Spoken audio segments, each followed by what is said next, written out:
MGMT Loss of Life album review. Let's chat about it. Hey friends, what's going on? John here from What's Spinning here tonight to chat about this latest album from MGMT, Connecticut-based psychedelic rock, psychedelic pop act. You know who they are. They've been at it for quite some time now, and in their early days, I don't want to say that, I wasn't feeling it, but I definitely was a little late to the party when they were making waves with their debut album, Oracular Spectacular. I did enjoy a bulk of it, but I also thought there were some pretty uninspired lows on the album, or at least at the time. A few years after it, I did actually come around to it, probably right before their Congratulations album came out, but before that, I was kind of in this weird funk with MGMT where I liked what they were doing, but I didn't know how far down the rabbit hole of psychedelic rock and pop that they would actually go, but with Congratulations, they did ease a lot of my nerves. This was a much more full-blown, genuinely eccentric project with really lengthy cuts like Siberian Breaks and the oddly joyous Flash Delirium. Also, a lot of surf rock throughout. I was really impressed and very much on track with MGMT at the time. And then their self-titled album came out, and I genuinely don't know what happened here, because even re-listening to this thing last week, this is so much worse of an album than I remember it being years ago, especially from a production stance, because it is piss poor. I really didn't understand what they were doing with this album. I was right back kind of out on their sound again. I thought they maybe went a little too far down the rabbit hole, but clearly that's not the case, because the last time we heard from them, they put out what I consider to be their best record, Little Dark Age. This is a wonderfully weird, quirky, overly joyous, and just plain freakish, gothic-tinged psychedelic pop record, and it's got a lot going for it. Like, those indie kids who were kind of weird really grew up, and yeah, they have a real passion for genuinely weird music. I genuinely love this album. Now, leading up to this new one, Loss of Life, I have not been quiet on my thoughts on the singles. I've thought that a lot of them have been really top-notch stuff, and I've been super, super pumped to hear this thing, and what do you know, it is really fantastic. This album starts off with Loss of Life Part 2, and down the pipe, I just saw, this practically 2-minute instrumental intro, and I almost ran for the hills. A lot of times, this is the kind of track that just kind of puts me off to an album more than anything, unless it's done really well, and I think this is done really well between the whimsical synths and the vocal sampling. It really does do a great job of bringing you into the ambiance of this record.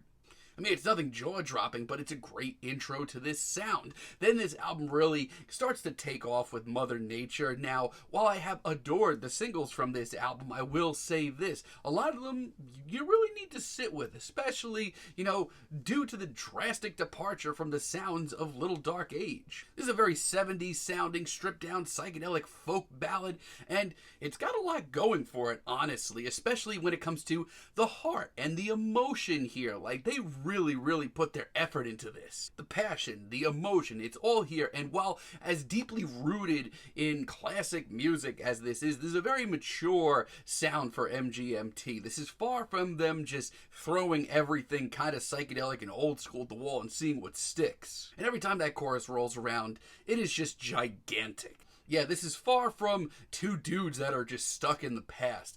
Then we have Dancing in Babylon featuring Christine and the Queens, and my God, what a single. This is a totally different beast. It is much more rooted in the 80s. It's this big ballad, and it's really flawless. We also get sort of nods to like Heartland rock throughout this track. And honestly, I do think it's one of the bigger and bolder statements that MGMT have made. Also, Christine and the Queens on this track, I mean, they really do just sound right at home. Christine's vocals really knock out. It's also just quirky enough and weird enough to fit in on this album. Like, the pacing here is immaculate, and the performances, they brought a tear to my eye.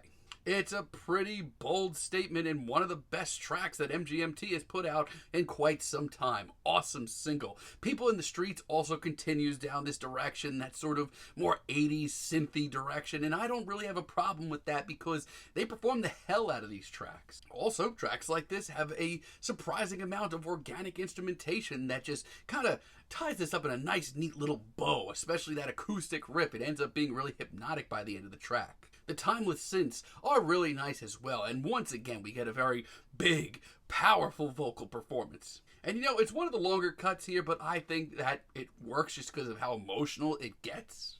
And you know, I continue to be stunned by how right this is done, because these are sounds that could have been very sloppy. But this, to me, sounds like the mature, modern MGMT sound. This sounds like a natural progression. It's absolutely beautiful. Also really love the freakish and completely far out Bubblegum Dog. And you know, much like the other singles here, this one took a long time for me to get into, because hearing MGMT go from 0 to 100 and influenced by David Bowie very, very quickly is a lot. But they own this track with its quirky lyrics and off-kilter instrumental. The strummed riff, once again, is pretty awesome. There's a big old chorus once again, and this is all done with an appreciation for this sound that's unmatched. This is not MGMT phoning anything in, and lyrically, this is the album at its most bizarre, but they own it. Yeah, I'm very proud to say I don't have a lot of bad to report. I still am not sold on Frady's song, though. From a distance, you can argue that this is the sound that we've gotten on a lot of this record. However, for a few short minutes here, MGMT do in fact sound like they're phoning it in. The enthusiasm here is down. The performances go from enchanting to completely asleep. And like instrumentally, it's still very whimsical, very otherworldly, but it just doesn't match the rest of the tracks here. I think it's very easily the worst track. Outside of that, though, this is a psychedelic pop and rock record with a ton of heart. Nothing to Declare is really good. Once again, did take me a little while to warm up to this sound. Once again, we're getting a very old school sort of psychedelic folk and rock sound, but once again, it's done with a lot of charm. It's whimsical and weird, but it's also kind of sweet and inviting. And the acoustic riff just ends up being more hypnotic than anything. And then we have Nothing Changes, another ballad, which I'm kind of shocked to hear so many of, but I'm, not pissed by it, because they've actually been working out pretty good for MGMT. This is another very synth-driven, heavy ballad that seems, a little bit more 80s influenced, but is backed up by another very passionate vocal performance. The vocals on a lot of these tracks actually really carry some of these. Lyric-wise, it has a ton of personality, and production-wise, it has enough twists and turns to keep you interested. By the way, this is another very lengthy track. It's almost 6 minutes, but it does really, I think, own up to it. It's done with just so much care and introspective lyrics that I can't help just eating this up. Not to mention, I do really like the jazzy horns that pop in. Also, I really like I Wish I Was Joking. This is certainly one of the weirder and more far-out cuts here, which personally I needed. It's a charming low-key ballad, but it's got warped vocals and oddball production. Bulky synths as well, but it also has a sincerity to it and a human side, much like a lot of this record. I don't know, I kind of think this is perfect for a lazy day. I mean, it's got some Slacker vibes to it. The group vocals that pop in on the chorus are also a really nice touch. Yeah, I don't know about you, but this album to me is living up to the big expectations that I set for it. And Loss of Life as a finale, it's a pretty solid finale. The last few tracks on this album have been on the more subtle side. This is easily one of the more experimental and genuinely weird cuts. Between the fluttering synths and this hazy lo-fi production, you get the feeling that anything can kind of happen at any minute. It's really colorful and meditative, but also oddly playful for a more subtle track. But by the end, everything comes together in this really gorgeous conclusion, and I'm just kind of sitting here like, wow, yeah, this album is fantastic. I mean, I thought leading up to this thing that MGMT were really onto something. And I do think that they are onto something with this record.